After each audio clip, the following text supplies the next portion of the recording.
some of the his list of his books, along with the list of the selection of his books, has been circulated. We had limited copies, but many of you would have got it. The soft copies can be given to you.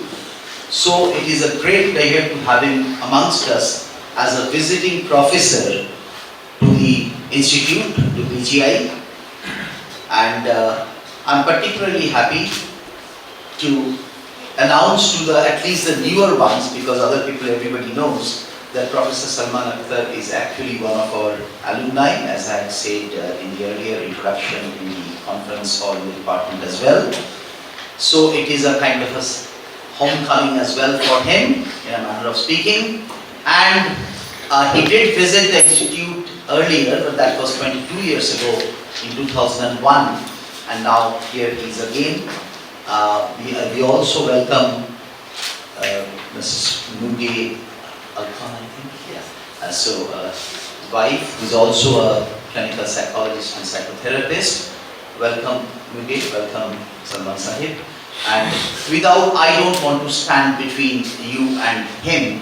This is a talk, again, of a very different nature. These are things which we normally don't hear about, okay? Just like the one experience which those who are there in the hall have had, this is going to be another experience, and this talk is going to be the 7 types of truth, okay, and their clinical relevance. But before I hand over and present, just give me 1 second. Here is the set you can see, and this will get displayed, of all the 10 volumes of selected papers of Salman Akhtar. His total number of books are more than 100, okay? But these are the selected papers which themselves constitute 10 volumes, and is the kindness of the great man that he is going to donate as a presentation this entire set of books to our department and the institute, and via the institute it will come to our department only, for all posterity to come this tremendous gift of love. A big hands for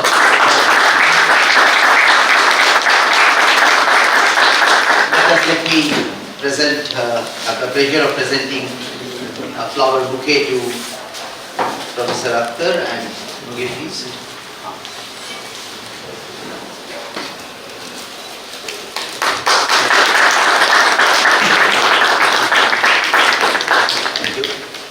Please come.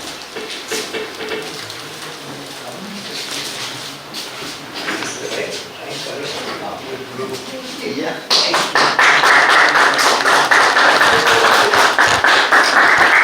That's good. And they can go back also because we're traveling by train, so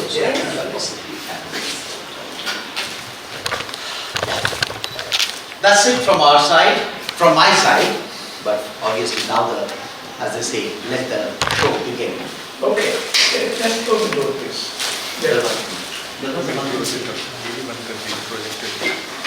I'm going to talk to you about truth.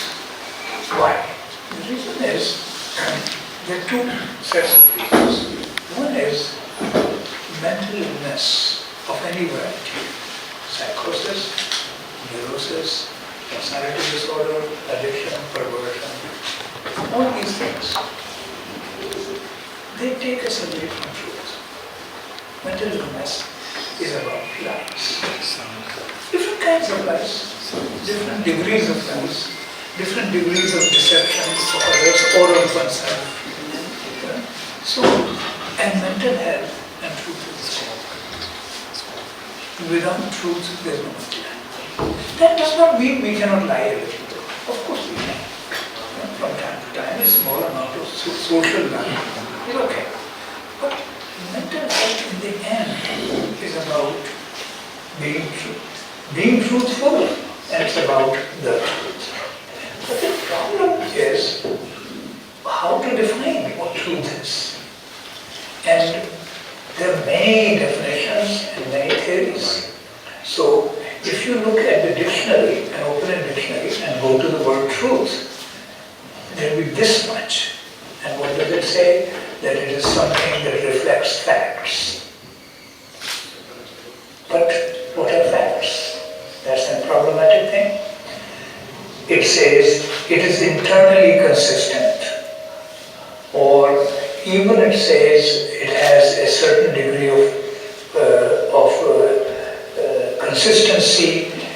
fidelity, integrity, it's in consonance with facts, and even some definitions give it a transcendental, a spiritual element also, making it echo.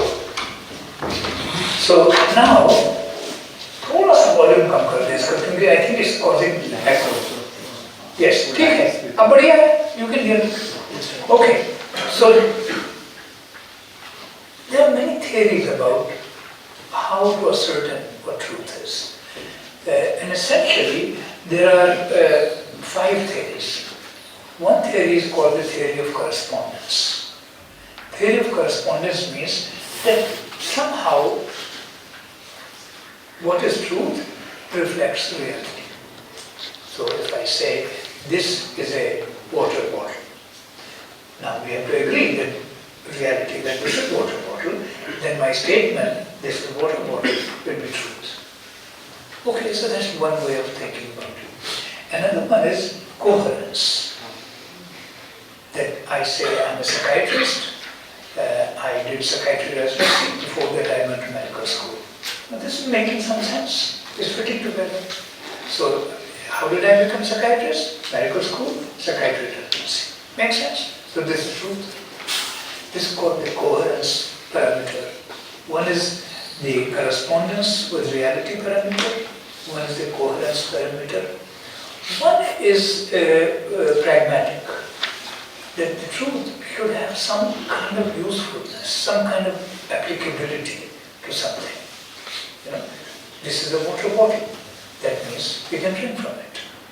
You know, this is not a bottle of poison.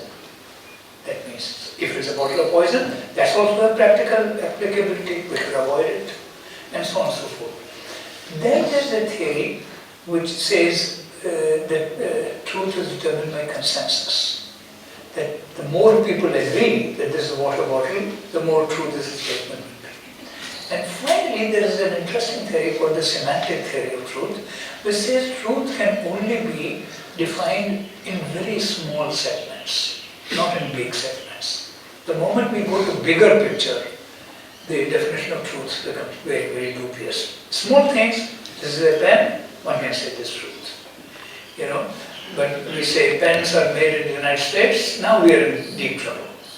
Because pens might have been made elsewhere also. Or we say pens began to be made in 1880s, pens may be made before. And so on and so forth. So this theory says we should only look for truth in small doses, in a small lens. But these are all philosophical debates. I'm more interested in clinical because I'm a doctor and like you, seeing patients, and therefore I'm interested in clinical situations. In the clinical situation, I found that sooner or later we encounter about 7 different kinds of truth. They overlap and they have common elements, but sometimes they're not common elements to each. So the first truth is physical truth. Physical truth such as this is a pen, this is a water bottle. So it looks like that there should be no clinical relevance of this. This is a pen, this is a pen, and this is a water bottle. So what is the clinical relevance? The clinical relevance is that you know that many people see things that are not there. So the guy says, yes, next to your water bottle is a cat sitting. Is this truth? You see, now we are in problem. So physical truth is not such a fixed thing, because for you, it is not truth that a cat is sitting here. But for a person who's having visual hallucination, it's 100% true. He's seeing the cat, right? Conversely, there is also a phenomenon called negative hallucination. I say there's a pen. The guy says, what pen? I can see it. Of course that happens. Negative hallucination. Not being able to see what is there. So there are negative hallucinations, there are positive hallucinations. You know? And this is in psychosis. But forget psychosis, in minor day-to-day reality, people may not see things. I know of a fine and educated and sophisticated woman who is going to see a doctor, psychotherapist regularly, and that psychotherapist's wife also is a psychotherapist and has an office in the same suite of offices. And she goes, rings the bell, and she comes in. She keeps going 4 times a week for psychoanalysis for 4 years. And somewhere in the 4th year, she looks at the nameplate and she says, Dr. such and such Basu and Dr. such and such Basu. And then she realizes that's his wife.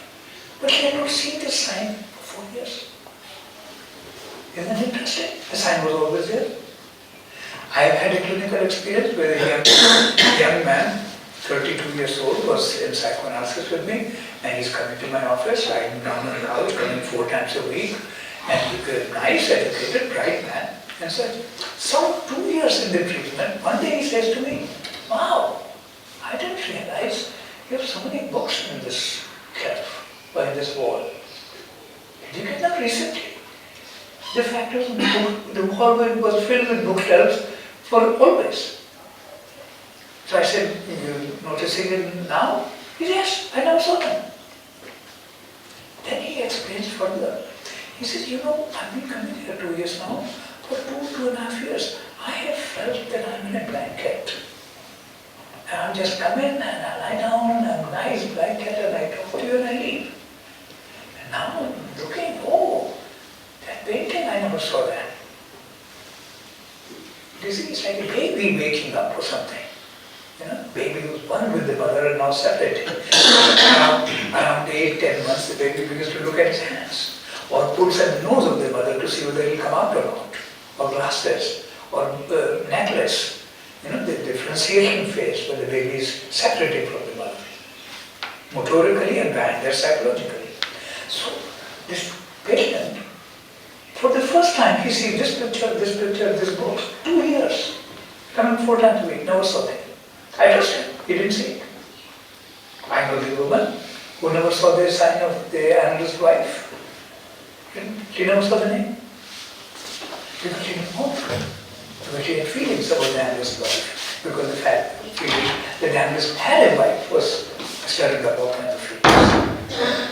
So people may see things that don't exist, and people may not see things that do exist. So the physical truth is not so stable within our clinical work. We have to be curious about, are patients seeing the same things that we are seeing, or is the patient seeing something different? You may have a picture of somebody smiling, and the patient thinks that this person is angry in the picture. That can happen. People see what they are ready to see. People see what they want to see. I said the smiling picture may appear to somebody frowning. Depends on what the person wants to see. I recently had an experience where I thought that a little picture taken in my childhood, and I thought I was sitting in somebody's lap. That's what my memory of that picture was. And then I recently found that picture, and I'm not sitting in that person's lap, I'm standing next to it. But I was 100% sure. In my mind, the picture was completely clear that I was sitting in that person's lap. You see? So physical facts, का भी उतना certainty नहीं है. What is the physical fact? What is the physical truth? Right? So they have to be cautious and skeptical and open-minded. One. Second, that we have to know that people will see what they want to see. People will see when they want to see. People will not see what they don't want to see. People will see things in their own way, with their own emotional eyes. And everything that appears same to us may not have the same meaning for the others. You know, I go to my son's house and I see the paintings. The dharwasa, क्या है कि ऐसे psychoanalysts are used to talking behind closed doors. हाँ बंदी कर देंगे. तो I could तो 10 तक दे लेगा. So now, I go to my son's house and he has some paintings on his wall and I say, why?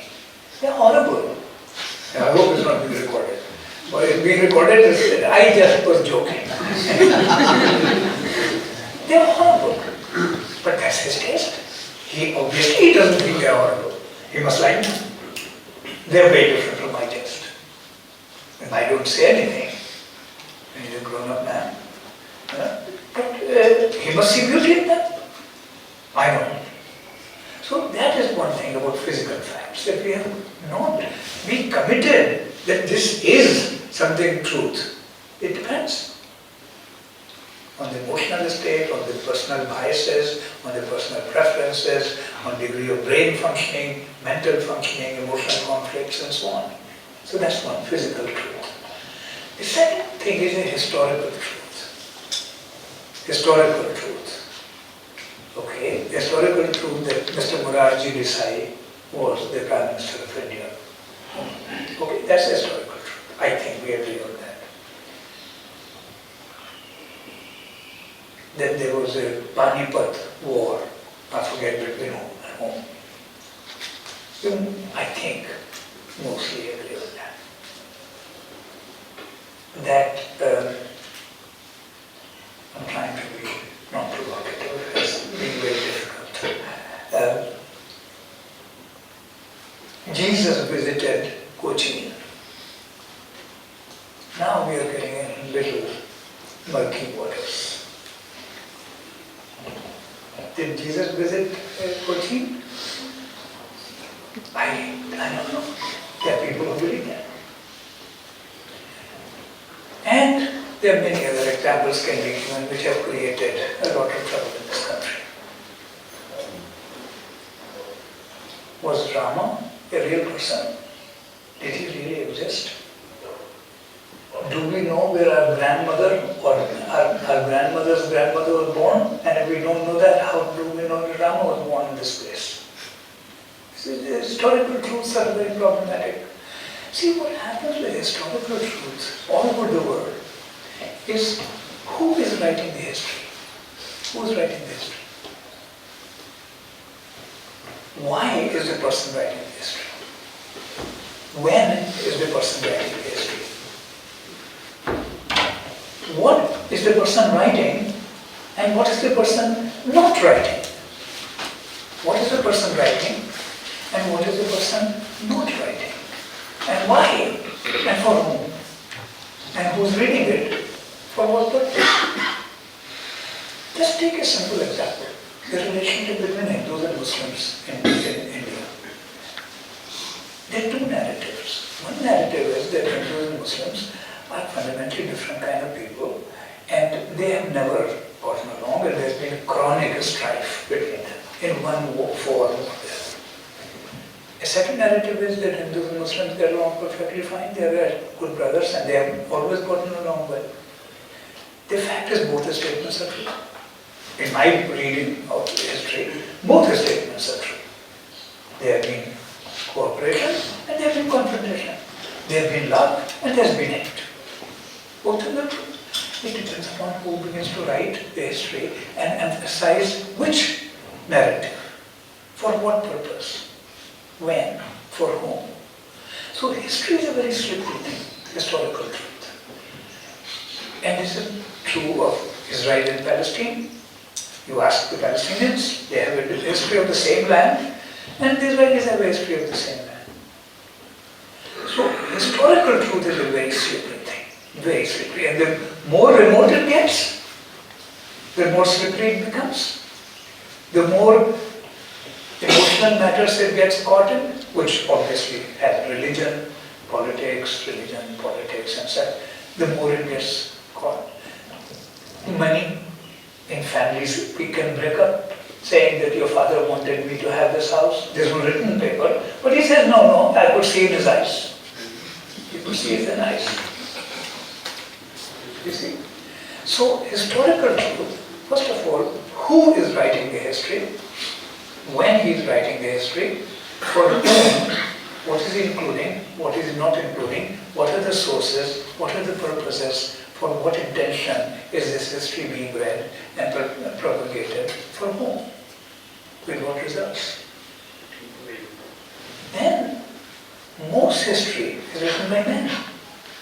Most history is written by men. Ramana Thapar is an exception, but see what happens to Ramana Thapar. But the thing is, now, most history is written by men. Most history is written by powerful people. What happens to the history of poor people? What happens to the history of illiterate people? What happens to the history of women? What happens to the history of gay people and lesbian women? What happens to the history of handicapped people? Children. Who writes children's history? Adults. Who writes gay people's history? Straight people. Who writes history? Man. So, this is the historical truth is a very problematic thing.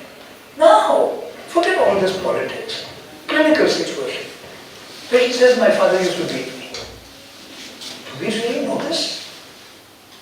Did it really happen? My father was very cruel towards me. Is this real recollection? What evidence does it exist of this? How do we know? Patient says, I was sexually abused. Patient says, I was not sexually abused. We find in clinical work all the time, skeptical. Sometimes you have to be credulous, sometimes you have to be skeptical. Sometimes we find what the patient tells in the first account, like the patient I interviewed, presented a completely peaceful and wonderful history. She said there was no problem in her child. It doesn't make any sense. If there was no problem, how come she didn't love her child? A person who has been very well brought up with no problems in childhood, when they have a child, they would love it. She had no feelings towards the child. In fact, she wanted the child to be gone. How is that possible? That doesn't fit. And why is she living in this dread that something will happen to her? Donald Winnicott, who was a British pediatrician, became a psychoanalyst, has said the disaster that the patient is afraid will befall them has already taken place. It's already taken place. The patient is only afraid of re-experiencing it.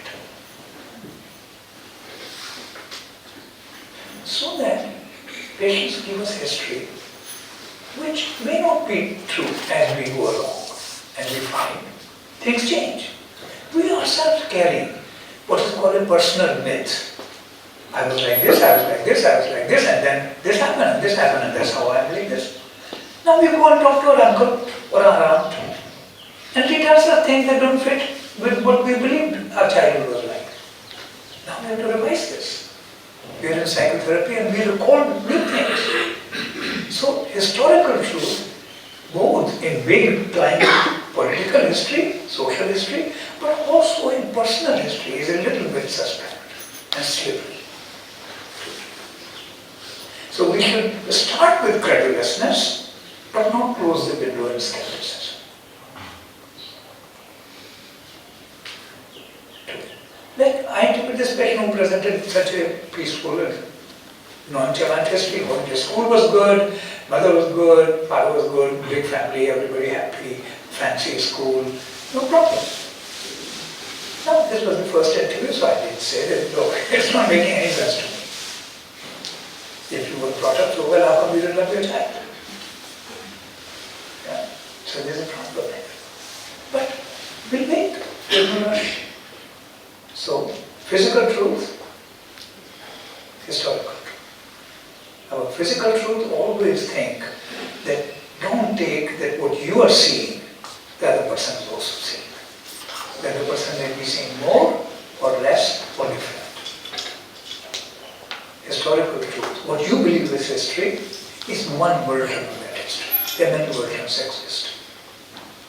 And people propagate different versions for different reasons. Keep your mind open. Same thing applies to your own history. Keep your mind open that your history may not be what you think it is. I have memory that I was such and such place with my father and grandfather. And in my memory, my brother was not there. His Suester body was there. People can have compromise. compromises of memory. 2. Third, so physical truth, historical truth. Third, narrative truth. Narrative truth means that this may or may not be historically true. We don't know. But it makes sense. It makes sense.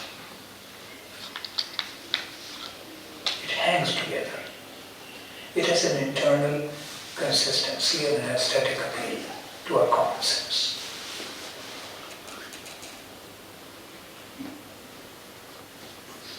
Your mother died and your father abandoned you. You've been raised by your grandparents. They were depressed. No wonder you got sexually abused by the neighbor. Because there was nobody to protect you. Now this sounds very good. Very good comment. It's a narrative truth. It's a narrative truth. It may not be true in the sense the patient might have been sexually abused even if the mother had not died. And father had not died. Right? Maybe those were contributing factors, maybe they were not. Maybe the neighbor was a clever and sociopathic bastard. Maybe the grandfather had repeatedly told you not to go to this house. And you went because he gave you gulab jamuns. And that's why you were sexually abused. So, narrative truth only means that we make a story for the patient or for ourselves and for anything, that makes sense, that is plausible. Plausible, consistent, has an internal consistency and works. A patient of mine was very puzzled. Her mother had died when she was 4 years, 10 months old. I began seeing her when she was 57. And she was very concerned at some point with the treatment. It was not a major thing, but it became a thing at some point. Then she asked me, what time do you think a 4-year-old child goes to sleep? So I said, I don't know, 7:30, 8 p.m. She says, because I have a vague sense that my mother died around 3 or 4 p.m. And my father told this to me, that mom has gone to heaven and she will not coming back from the hospital, I think around 4 p.m. But I have no recollection of what I was doing that day from 4 p.m. to 8 p.m. And I want to know. Then 57-year-old woman is talking. I want to know what did I do for those 4 hours. It's very important. Can you tell this to me? Now, obviously, that happened 57 years ago in another city, How do I know? I don't know. She says it's very, very true. That I somehow can know. Father has died. She's 57, father was 1995 died. And she has a brother who's only like 2 years older, and he's not very attached to the sister, so there's nobody to ask. And nobody will remember what you were doing those 4 hours. It's very important. Now, what do I say to her? So I said, I can understand your desire to know what happened in those 4 hours and what you were doing. I understand. It's sort of like you have a earring and one earring gets lost and one is here. So you would want to look for the second earring. It's a normal thing. Your desire to know those 4 hours is a normal thing and a healthy thing, an understandable thing. And I appreciate and respect it, but I actually have no way of knowing. But my guess is, now see, this is narrative truth. But my guess is that at age 4.5, you were not able to think that my mother has died. This is too heavy and too serious a thought for a 4-year-old child to bear. And besides, you won't even know what does it mean that she has died. Now, cut this for a second, just to tell you has three aspects. That's what death is. It's universal, everybody dies. It's non-functional, you can't make samosas after you're dead. Or the worst is you can't eat them also. It was a joke, come on. So, you can't, it's non-functional. Universality, non-functionality, and irreversibility. These three concepts are not possible for a 4-year-old child to handle. She doesn't even understand what does it mean my mother has died. So I said the following, back to the case. I said, no, I respect your desire to know this. And I can see, I did desire for you to fill that gap. It's a very important gap in your life. I don't have an answer to this. My guess is this, that you were not able to fathom what was going on. And the only person who could have helped you fathom was your mother who was dead. So you got stuck with that forlorn, hazy, fog-like bullshit in your head, which you don't know how to think of. I think that's what happened. Because your father must be upset. Your mother was gone. Nobody would help you think. Because the 4-year-old child needs help in thinking. Now, all I can say is you come to see me 4 times a week, so we have 4 hours. And I hope that this time I will meet this mummy sitting behind the couch will be alive to have to talk about the mummy who's not alive. That's the best you can do. Now this is all this narrative truth. You know? Everything I've said is not true, but it's making sense. You know? It's hanging together. It has a common sense appeal, an aesthetic appeal, an internal consistency, a kind of pragmatic usefulness, and brings us closer. And that's gives us something. Not the thing he's looking for, but something. So we have physical truth, we have historical truth, we have narrative truth. Then there's something called poetic truth, which is entirely different from prose. Like if I read you one line in English, one line in Urdu.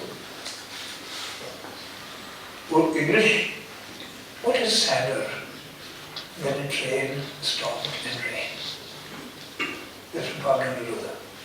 What is sadder than a train stopped in rain? An amazing line, isn't it? If you listen to it as prose, it's meaningless. First of all, there's nothing terribly sad about a train stopped in rain. And what is sadder? Children who are sexually abused, children who are orphaned, children who don't have food to eat, sub-Saharan Africa, people who are right now in Gaza, hundreds of things sadder than train stopped in rain. But that's prose. We're not talking in prose, we're talking in poetry. So then it has completely different meanings. मैं हूँ खामोश यहाँ, मुझको वहाँ से सुनिए. How can you hear if the person is not speaking in reality? But it's a poetic truth. The poetic truth differs from prose truth. चौदहवीं का चांद हो या आफ्ताब हो. अगर लड़की का 14वीं का चांद होगी तो she has severe smallpox. अगर आफ्ताब है तो you will get burnt. So obviously untrue. 14वीं का चांद हो या आफ्ताब हो, जो भी हो तुम खुदा की कसम ला लो. ऐसी लड़की से तो दूर रहना चाहिए. But it's a poetic truth. It's not prose truth. So that's another thing. Poetic truth is a variety of narrative truth with greater aesthetic bribe. The writer bribes you with greater aesthetic pleasure, so you're willing to go along with him to enter the world of metaphor. Where metaphor differs from simile insofar as in simile we says कि तुम चांद की तरह लगते हो, तो at least पता दिया कि तुम चांद नहीं हो. मेटाफर में है कि तुम चांद हो. लेकिन विंक विंक पीछे से पता है कि तुम भी समझ रहे हो मैं भी कि तुम चांद नहीं हो. और तुम चाहोगी ये जो duality है, that's a metaphor without having like such and such thing. What is sadder than the train is stopped in rain? There are hundreds of meanings of this line. It's worth about half a bottle of scotch. I think this line, if you start thinking, I have given it a lot of thought and I have found at least 10 different meanings. I'll share one with you. There are 10 different meanings. One meaning is that train is made by human beings and rain is made by God. And when a train stops because of rain, that moment the human omnipotence is crushed. And we realize that we are not stronger than God. Or if you don't believe in God, then nature. Nature is stronger than us. It humbles us. That is the part of the sadness. And there are many, many other meanings. So there's physical truth, there's historical truth, there's narrative truth, there's poetic truth. I owe you 3 more. Next one is manufactured truth. Truths can be made up. Truths can be made up. Did Saddam Hussein had WMDs? Mr. Tony Blair, who's the Prime Minister of England, said Saddam Hussein has such weapons of mass destruction, he can destroy England in 45 seconds. This is his part of this speech he gave in British Parliament. This was made up fact. It's a made up truth, manufactured truth. What happened in Yugoslavia? In Yugoslavia, the Serbs rose up and then they said these people who were living in the south area of Yugoslavia, in Albania and Kosovo and part of Macedonia, that these are people, they are not Yugoslavs, they are Turks. Because 900 years ago, the Turkish king had attacked this area and our king, Salazar, was killed. And we were humiliated, and these are disloyal traitors. 900 years ago. 900. And then, Slobodan Milosevic goes there, digs up Lazar's grave, 900-year-old grave, takes out the thing, the dust, and carries it to every city, buries it, takes it out, buries it to purify the country and make the country Serbia. What ended up happening? It became 5 different countries. These people were living there for 900 years. This was their country. To declare them that they are not Yugoslav. It's a manufactured truth. We have many such examples, which I'm slightly hesitant to give, but you know what I'm talking about. So, we have such manufactured truths. WMD of Saddam Hussein had manufactured truths. To think that Hamas attacked Israel out of the blue is completely manufactured truth. It didn't happen from the vacuum. You lock a dog, you keep kicking the dog, you keep kicking the dog, you don't give the dog food. One day the dog will bite you. You can't say this dog bit me out of the blue. No, you make the dog bite you. So, but they are manufactured truths. People make up truths. This happens in clinical work also. People can say, no, your uncle didn't. You say your uncle sexually touched you when you were 5 years old? No, ji, Chacha ji is a very good man, he will never do such a thing. Good man ही तो करते हैं सारी बुरी काम. How many families manufacture that Chacha ji didn't do it? And they believe it. As against the poor girl who's saying, a poor boy, that my grandfather sexually abused me. You said, no, your grandfather loved you, come on. Well, he loved me a little too much, you know what I mean? Families may make up these manufactured truths. A good boy is considered a stupid.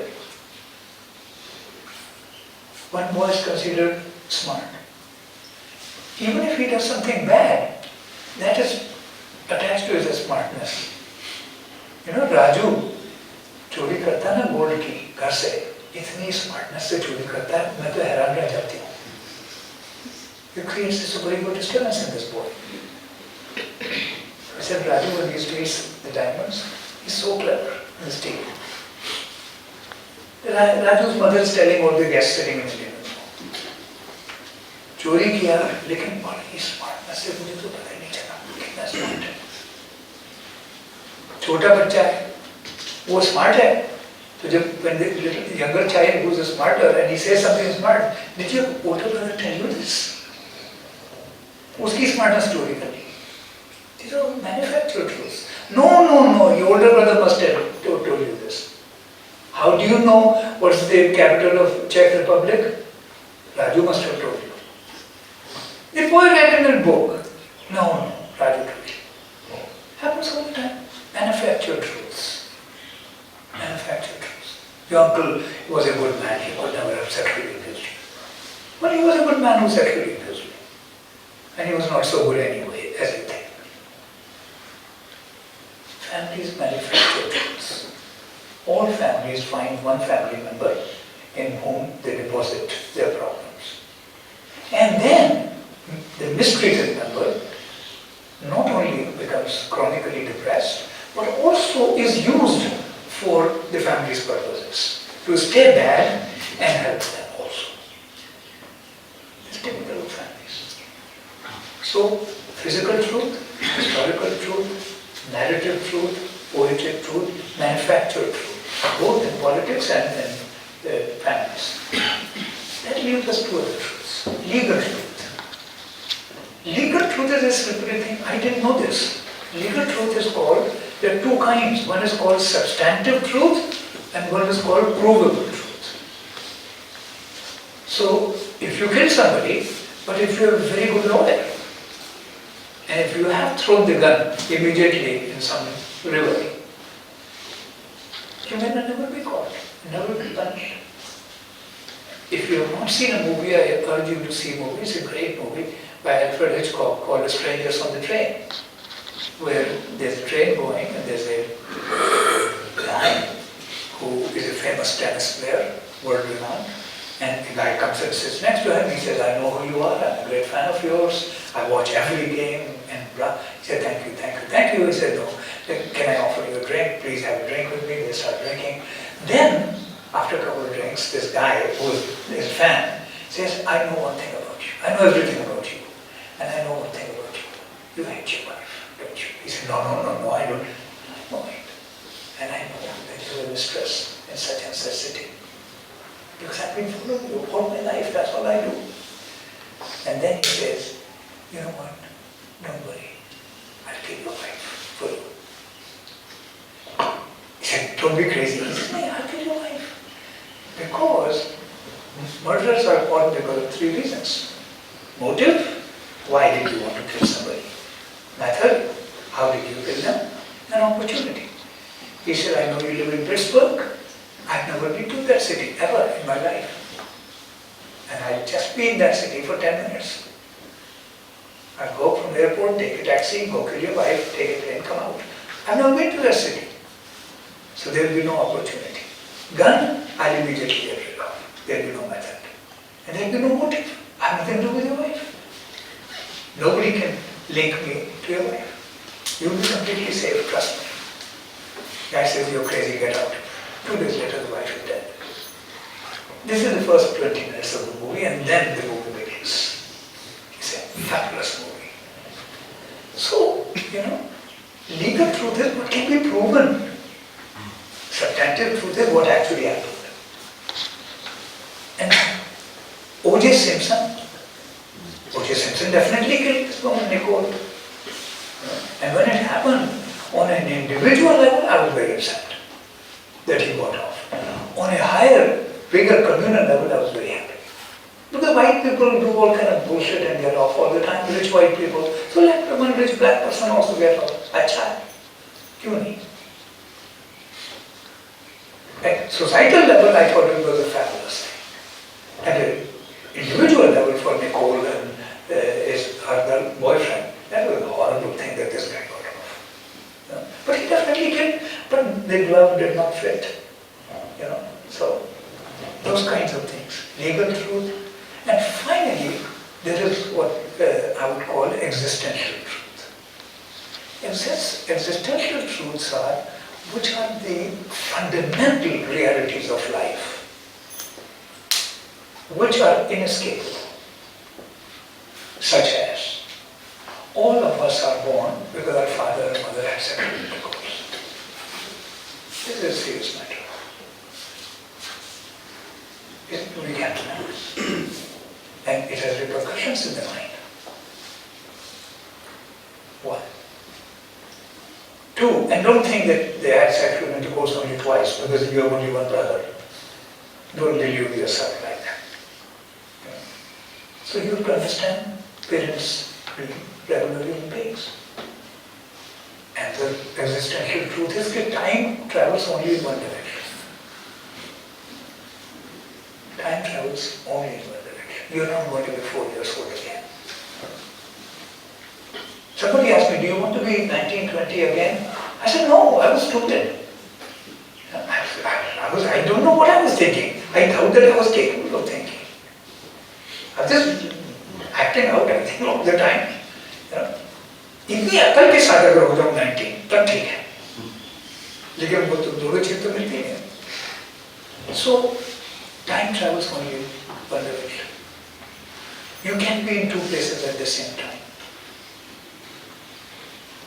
And as far as I'm concerned, fourth existential truth is that all of us, everybody in this room, is going to be dead one day. And that's an important thing to know. That orients us. Car में gas खत्म हो जाएगी, unlimited नहीं है ये gas. संभल के गाड़ी चलेगी, किधर जाना है किधर नहीं जाना है, कितनी बार राउंड रोड पे 4 चक्कर लगाने का कोई फायदा नहीं है. You're wasting gas.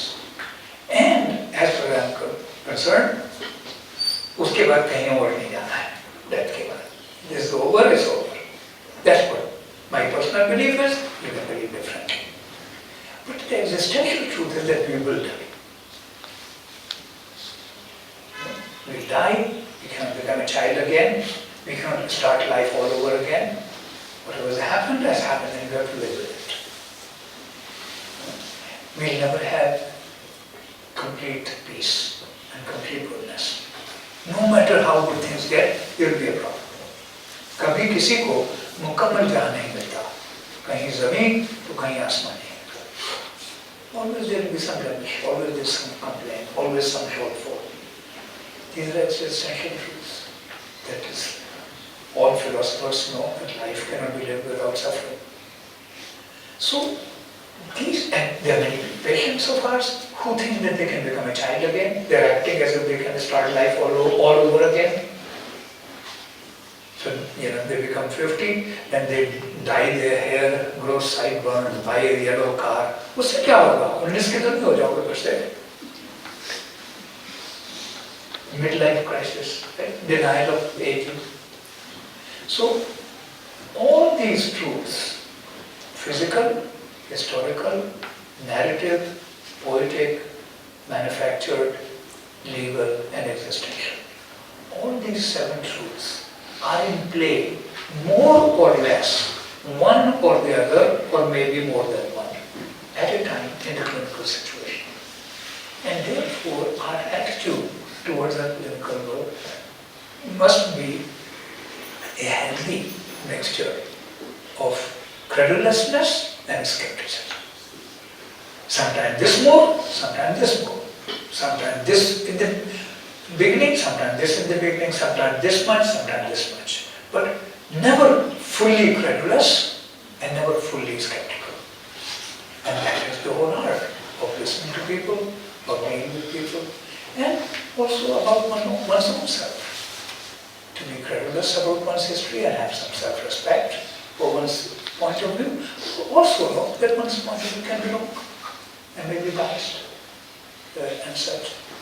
And so that's why knowing all this is important. I've written a long paper about it with much more detailed clinical examples of each. And I've given a copy of the book to Dr. Basu. It's called Truth, edited book, in which I have a long chapter for 7 types of truth. And maybe you can sometimes, if those people who are interested, you can give them a call. Okay, I'm going to stop now and see if there are any questions. Who's here?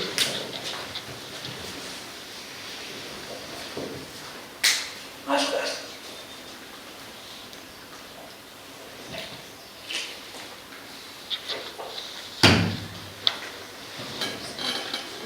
I have a question. Yes, good. That time travels in one direction, Yeah. and always people talk about their past. So, how do you convey the idea to the patient that time travels in one direction? Yeah, people talk about the past. There are also people who are addicted to talking about future. रहना तो present में है ना, रहना तो present में. So anybody who's too preoccupied with past, that has to be, woken up.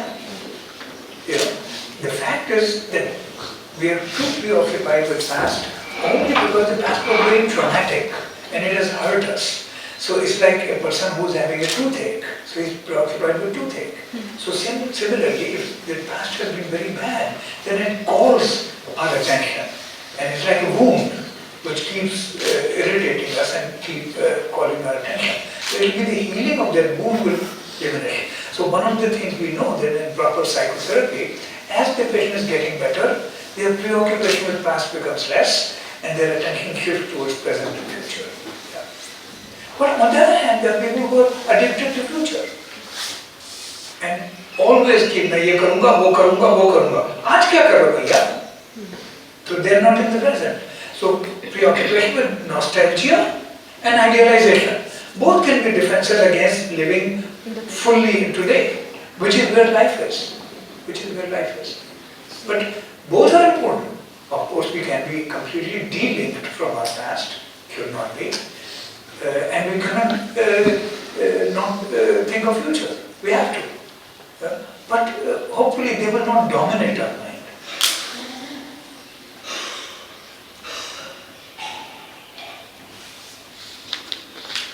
So a lot of times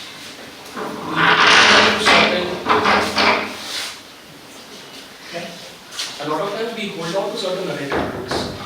And is it always necessary to re-examine it? It depends upon what the narrative is doing. That we hold on to narratives because they help us, because we want them, because we need them. Take this example of belief in God. Some people believe in God, some people don't believe in God. Both people need that system. They need it, that's why they have it. It helps them in this or in that. My own position about this God and not God thing is that I think, my thinking is the following, this is my opinion, please understand, I'm not presenting as a fact, that I think all human beings are atheists and theists at the same time. The potential exists in both things in each human being. Some people highlight this and suppress this, some people highlight this and suppress this. Both things are present at the same time in everybody. And number one.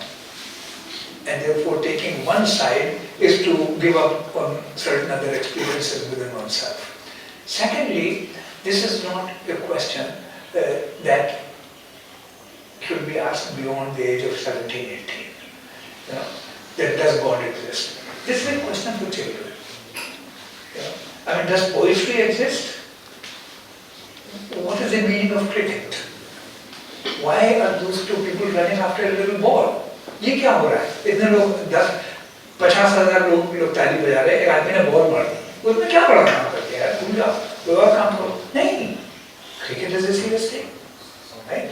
When a 6-year-old child says to his mother, "Mom, I'm Superman," is he Superman? Answer is yes. Is he not Superman? The answer is yes. Both things are true. Does God exist? Yes, of course. Does God not exist? Yes, of course. ये बहस नहीं है. This is a matter of faith. Think about this. I have 2 children. Tell me, are they alive right now? Is my son alive right now? Do you know? You don't know. Do I know? No. I don't know. he may be dead. Do you see what I'm saying? And yet I'm sitting here peacefully talking with you because I have faith that he is alive. I don't have knowledge. If I try to obtain knowledge every minute that my child is alive, he'll kill me. No, you have to have faith. There are things that you have to have faith. Faith is an essential part of existence. Knowledge is also. People who live only by knowledge are crazy. People who live only by faith are crazy. We need both things. And I think believing in God is consonant with mental health. Believing in God is consonant with mental illness. Atheism is consonant with mental health. Atheism can be mental ill. It doesn't have to be cut that way. Some people try to tease it apart so much. Shairi hai. God is a majestic poem. It's a great poem. You're interested in poetry? Read it. You're not interested? Don't read it. Argue करने की जरूरत नहीं है. शायरी क्या चीज है? अगर आप ये सवाल पूछने तो आप जाएं. मैं आपसे कोई मतलब नहीं. Next. You described 7 types of truth. Yeah. And so I wanted to know why you decided to talk about it. Number 1. Number 2 is, if there are 7 types of truth, are there different types of false also? Yes, there are different kinds of lies. There are lies. One is lies which are life-saving. Lies that are life-saving. If you're traveling in a plane and somebody puts a gun on your forehead, says, "Are you sick?" You say, "Sick." No. What is sick? I don't know what sick is. That's the correct answer, please. Trust me. That's the right answer. At that time when somebody has a gun on your head. They're life-saving lies. They're professional lies. People who are undercover agents. FBI, CIA, CID, whatever. They're life-saving lies, they're professional lies. Then they're social lies. यार मैं कल खाने पे नहीं आ सकता क्या है कि ना मेरे वाइफ का brother in law is coming from Amritsar.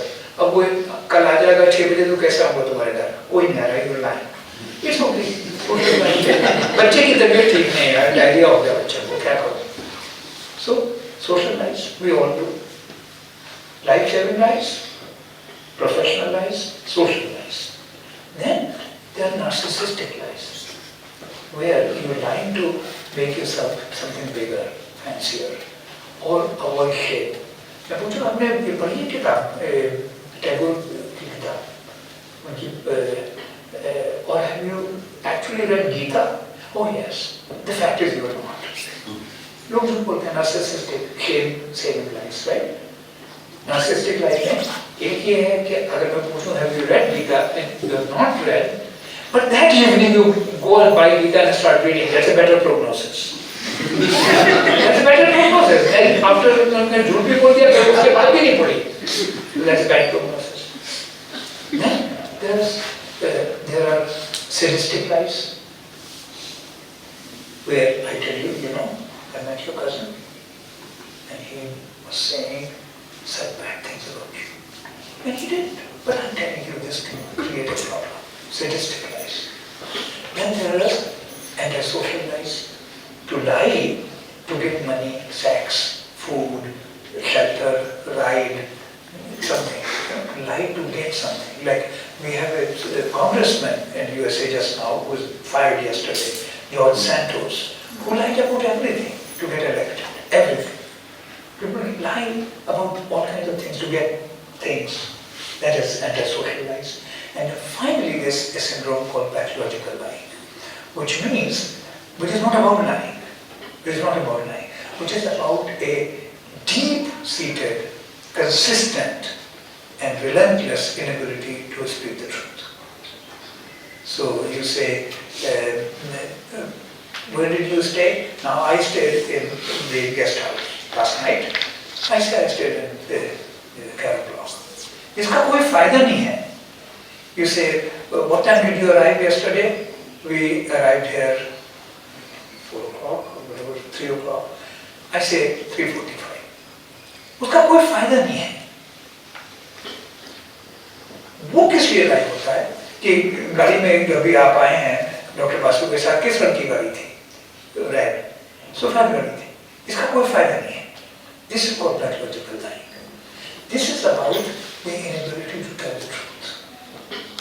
क्योंकि truth में दुख है. Truth जब है तो दुख है. सच जो है, ये सब झूठ बातें कि सच बड़ी अच्छी चीज है. सच तो मुश्किल चीज है. सच बोलोगे तो और सच याद आएंगे. So that's the thing. So that's what pathological lie. So there are many kinds. So I answered your second question first. The first question, why? Because see, I grew up with a big confusion. In my family, I had very famous people, very well-known people, who were very talented, very accomplished. And I had very good people who were nobodies. So as a child, I was totally confused. ये हो क्या रहा है? ये चक्कर क्या है? लोगों के घर में एक न्यूज़पेपर आता था, हमारे घर में 5-6 न्यूज़पेपर. तो मैंने नाना से पूछा, how come we get so many newspapers? कहना because these uncles are famous, so we get free newspaper. तो मैंने कहा famous होने से free newspaper आता है तो अच्छी बात है. लेकिन ये लोग तो अच्छे नहीं. I was a good child. So I was watching all this. So that's where I got interested from long time. कि सच्चाई है क्या है? चक्कर क्या है? वो भी ये कह रहे हैं, ये भी ये कह रहे हैं. पंडित जी कुछ कह रहे हैं, और जो है अटल जी कुछ और कह रहे हैं, तो ये सच कौन है?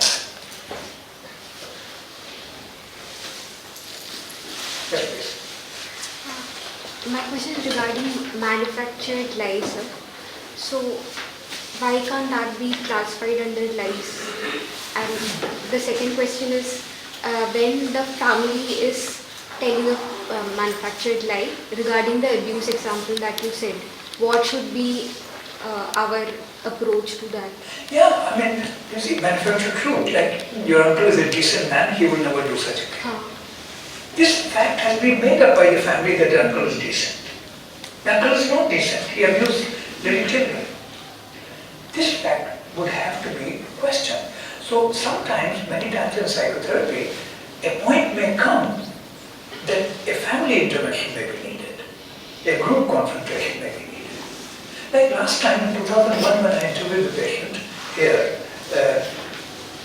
one of the problems was this, you will not hear, that the patient was admitted because she was considered very obnoxious and very ill-behaved and temper tantrums, screaming and then cutting herself and all. So they called her borderline. Chalo theek hai, usse hame koi fark nahi padta.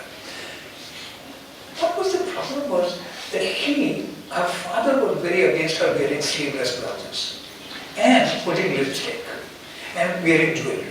And she said, I am going to wear sleeveless blouses and I am going to wear jewelry and I am going to put lipstick. And the father was pissed off. So जब मैंने history लेना शुरू की, पता चला father दारू रोज पीता every day. And this much, not ordinary drinking, this much drinking. Mother के पास एक पैसा नहीं है, कोई नौकरी नहीं है. So mother is not powerful, father is drunk. And when people drink, some people become funny, some people become enraged, some people become sleepy, some people become talkative, recite too many poetries, and some people, become sexually licentious. तो ये आदमी अपनी बेटी को मारता था रोज दारू P के. दारू पी के क्यों मारता लड़की को? क्योंकि बाप के दिल में लड़की की जवानी को बर्दाश्त करने का ताकत होना चाहिए, वो नहीं थी इसमें. तो ये जब लड़की को देखेगा तो he is turn on, which he should. So उसको टर्न ऑन को अपने को कम करने के लिए उसको मारता था, उससे कहता कपड़े ऐसे बनता है. सो अब इस फैमिली में को ट्रीट करने के लिए लड़की का इलाज से कुछ नहीं काम चलेगा, ये तो फैमिली का ट्रीटमेंट होना चाहिए. माँ should be empowered, fathers alcoholism should be treated and so on so forth. So sometimes it's a matter of kind of multi-pronged intervention. Okay, I think we'll have to close now because I'm just conscious of the time because the director is waiting here and I've got a message. We can continue later on. Yeah, I'll request the photographer, Mr. to come over a little bit. Thank you very much for this fascinating talk and for letting us into a glimpse of the subtle nuances of what we often do not consider while history taking in a pure clinical work, when we talk about a delusion, for example, we just tend to take it for granted that this has to be a delusion or it does not have to be a delusion. But with this talk now, we know that there is no one kind of truth, and the key word, as Professor Akhtar said, is to maintain that balance between credulousness and also skepticism, and that balance actually shifts from time to time. Yes. And that is a fine message which I think we all should take away from this absolutely unforgettable talk. I thoroughly enjoyed for once, sir, and I think I'm sure they would as well. As a parting gesture, I'd request Dr. Krishan Kumar to come with the book of the alumni book, the souvenir, which I'd like to present to you as the journey of the department 1963-2023. Thank you. This is one of those rare print copies of the book which contains Professor N.N. Big's own writing and Nice. So, Thank you so much. thank you very much. Thanks to all of you. I think the faculty